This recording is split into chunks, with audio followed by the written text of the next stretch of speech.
Na na na na na na na. Hai, shalom. Selamat pagi semuanya. Perkenalkan, namaku Bing. Hari ini Bing akan menemani chapel kamu bersama Miss Monica dan Miss Catherine. Ayo teman-teman, diharap teman-teman semua sudah mempersiapkan diri teman-teman dengan berpenampilan yang rapi. Dan diharap semua teman-teman Bi sehat semua dan bahagia selalu. By the way, apakah kamu melihat Miss Monica? Dari tadi aku bingung mencari Miss Monica kemana ya? Mana ya? Apakah kamu bisa bantu aku untuk memanggil Miss Moni? Terima kasih. Ayo kita panggil. 1, 2, 3. Miss Moni! Miss Moni! Where are you? Miss Moni! Maaf ya anak-anak, tadi Miss Moni lagi ambil gitar. Kasian si Bi dari tadi keliling nyari Miss Moni. Oke, jadi Miss Moni lihat dulu. Anak-anak udah pada ngumpul belum ya? Sudah rapi. Oke, bagus. Ya, shalom, selamat pagi semuanya. Kembali lagi di chapel hari ini ya. Miss Moni akan memimpin pujian, kemudian nanti khotbahnya akan dipimpin oleh Miss Catherine. Seperti biasa, sebelum kita memuji Tuhan, sebelum kita mendengarkan firman Tuhan, mari kita semua berdoa terlebih dahulu. Ambil sikap berdoa yang rapi, ya, tangannya dilipat. Mari kita semua berdoa. Tidak ada yang main-main. Mari kita berdoa. Terpujilah Tuhan di tempat yang maha tinggi. Terima kasih Tuhan, karena Tuhan sudah memberikan kami semua kesehatan, memberikan kami semua perlindungan, sehingga kami bisa bangun di pagi hari ini dan mendengarkan sedikit dari firman Tuhan dan memuji nama Tuhan.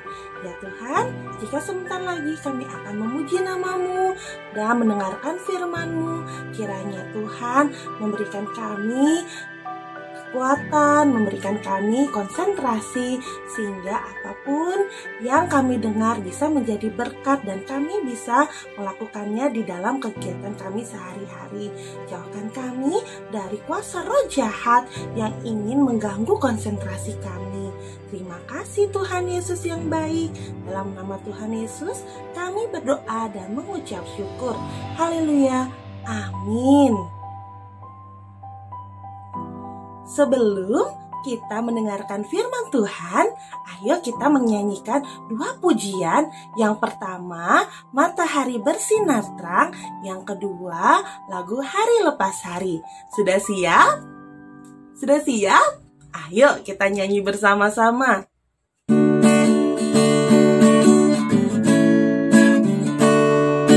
Matahari bersinar terang,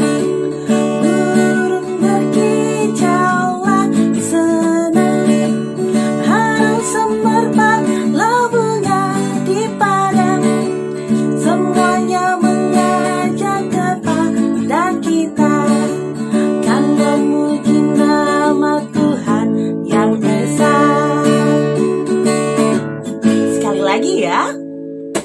Matahari bersinar terang, burung berkicaulah senang, harum semerbak labunya di padang, semuanya mengajak kepada kita akan memuji nama Tuhan yang esa.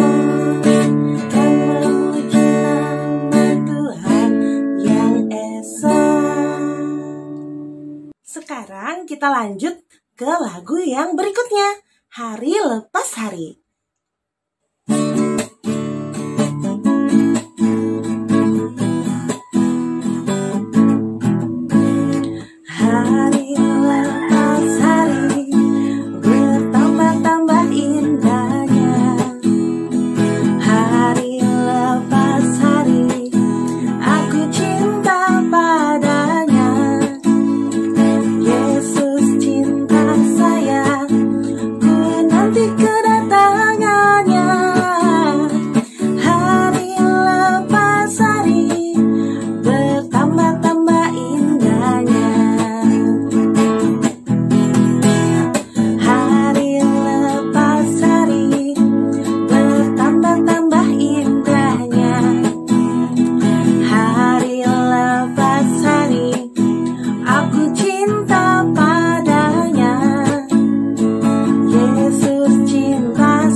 Shalom, selamat pagi anak-anak. Selamat pagi Miss dan Mister, Bapak Ibu juga sekalian yang setia mendampingi anak-anak di setiap chapel hari Jumat.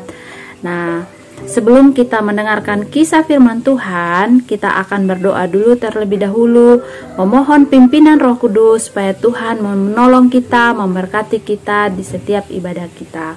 Oke, mari kita berdoa.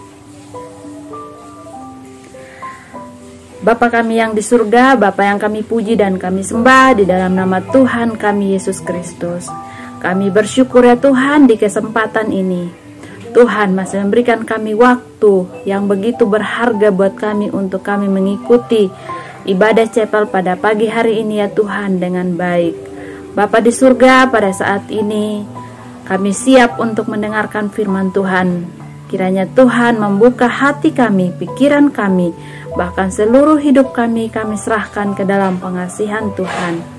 Ampuni salah dan dosa kami Tuhan. Hanya di dalam nama anak Yesus Kristus kami berdoa dan mengucap syukur kepada Allah Bapa di surga. Haleluya. Amin. Desember adalah bulan yang ke-12 dalam setahun yang begitu bermakna bagi siapa saja. Ada begitu banyak orang ketika memasuki bulan Desember memaknai bahwa bulan Desember adalah bulan yang penuh dengan kemeriahan, bulan yang penuh dengan sukacita. Nah, bagi yang merayakan Natal adalah bulan yang ditunggu-tunggu untuk merayakan ibadah Natal bersama keluarga. Tetapi bagi yang tidak merayakan Natal mempunyai makna juga, karena mereka juga berada di penghujung tahun. Nah, ada begitu banyak orang yang memikirkan liburan kemana, liburan dengan siapa, dan bahkan kita juga sebagai anak-anak yang rutinitasnya setiap hari belajar. Bulan Desember juga adalah bulan yang kita tunggu-tunggu untuk merayakan liburan yang begitu panjang, dan itu adalah kita sangat nanti-nantikan bagi setiap kita. Nah, untuk itu, apa sih pesan firman Tuhan buat kita untuk menyambut Natal? Nah, pesan firman Tuhan, kita akan melihat bahwa pesan yang disampaikan oleh Tuhan itu terambil dari Yohanes 1 ayat 2 dan ayat yang ke-14. Nah, pada mulanya adalah firman. Firman itu bersama-sama dengan Allah, dan firman itu adalah Allah. Ayat yang ke-14, firman itu menjadi manusia dan diam di antara kita, dan kita telah melihat kemuliaannya, yaitu kemuliaan yang diberikan kepadanya sebagai anak tunggal Bapa yang penuh kasih karunia dan kebenaran.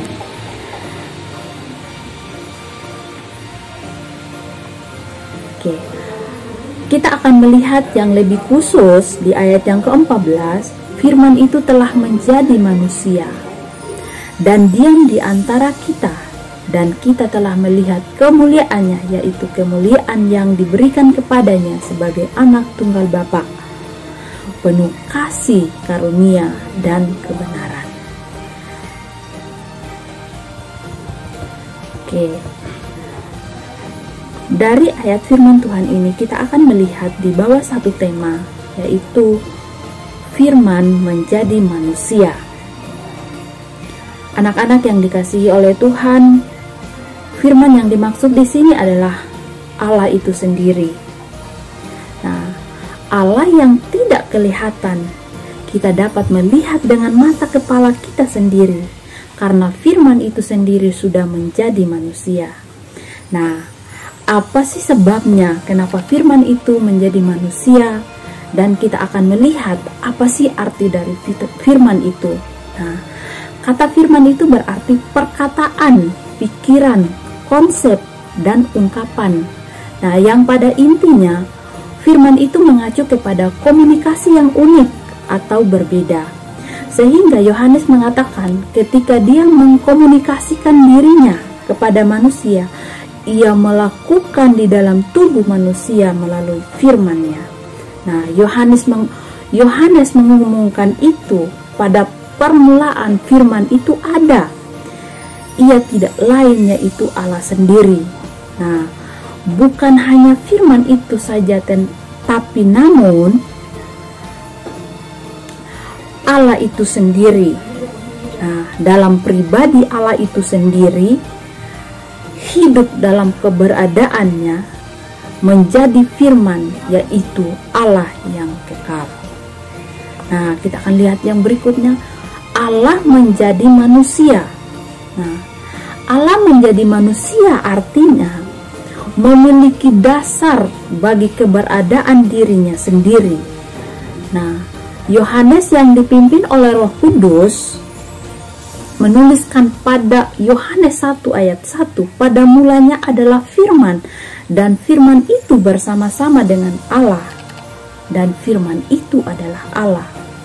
Nah, begitu juga yang dijelaskan di dalam Filipi 2 ayat 6-7 mengatakan bahwa walaupun dalam rupa Allah, tidak menganggap kesetaraan dengan Allah itu sebagai milik yang harus dipertahankan, melainkan telah mengosongkan dirinya sendiri dan mengambil rupa sebagai hamba dan menjadi sama dengan manusia.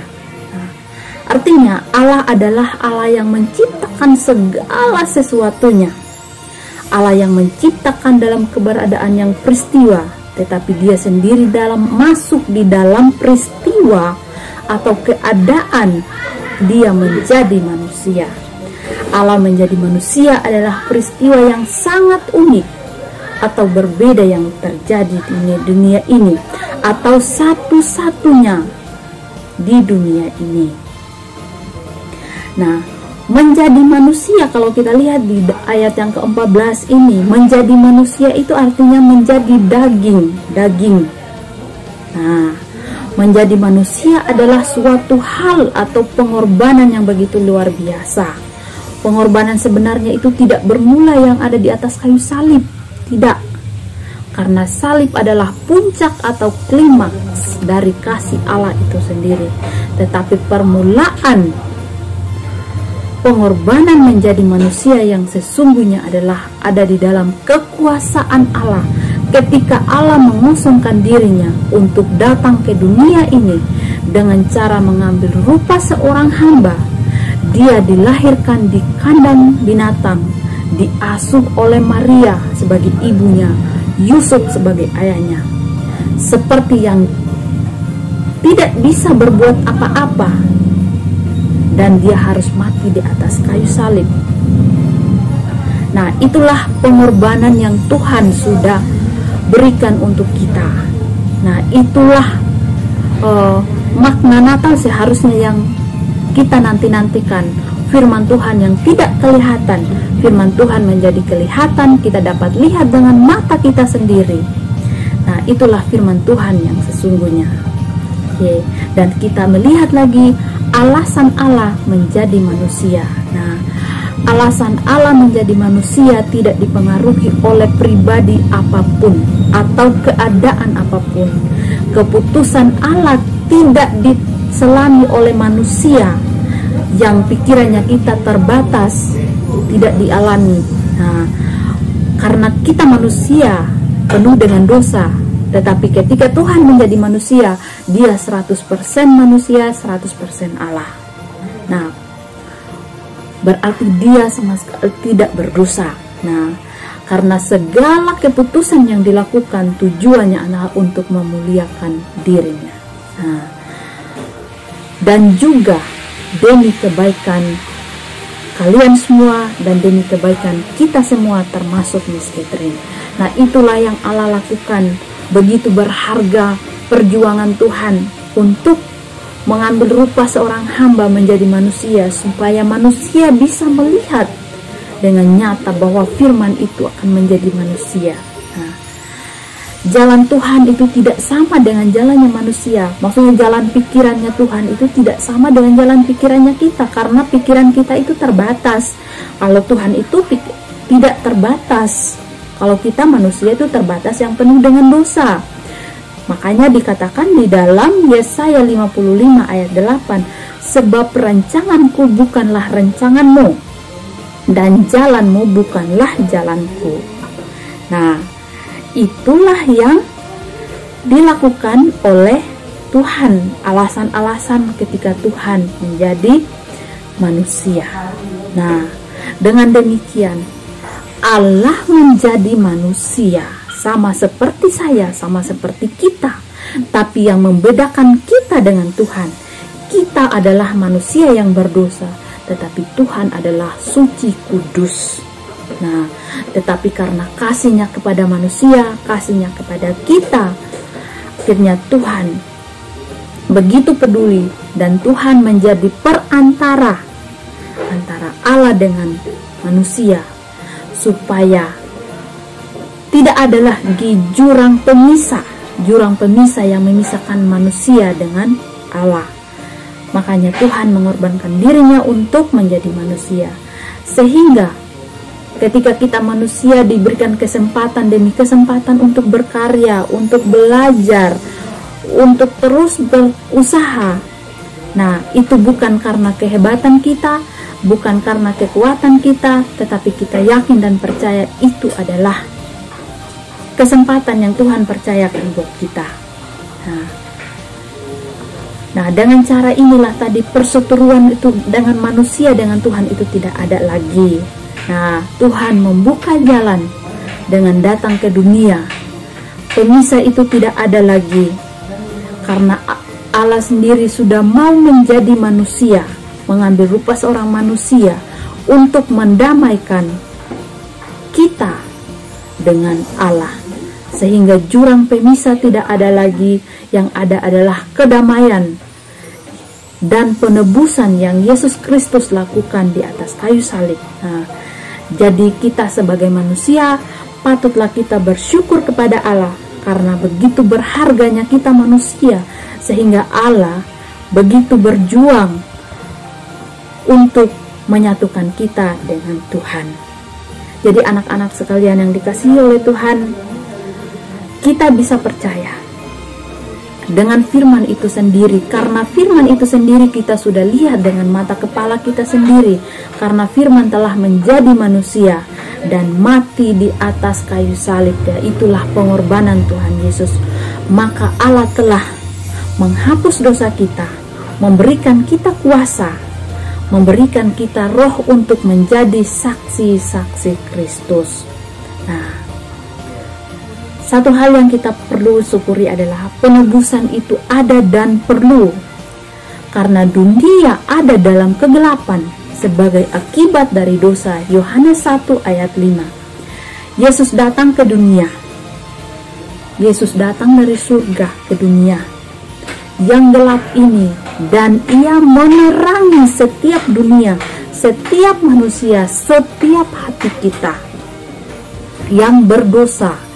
Nah, tadi Miss Catherine sudah jelaskan, Yesus lahir di kandang domba, di tempat binatang. Nah, itu bukan karena apa-apa, supaya manusia itu melihat bukti nyata kalau firman itu telah menjadi manusia. Nah, Tuhan Yesus adalah satu-satunya jalan keselamatan bagi setiap manusia yang berdosa.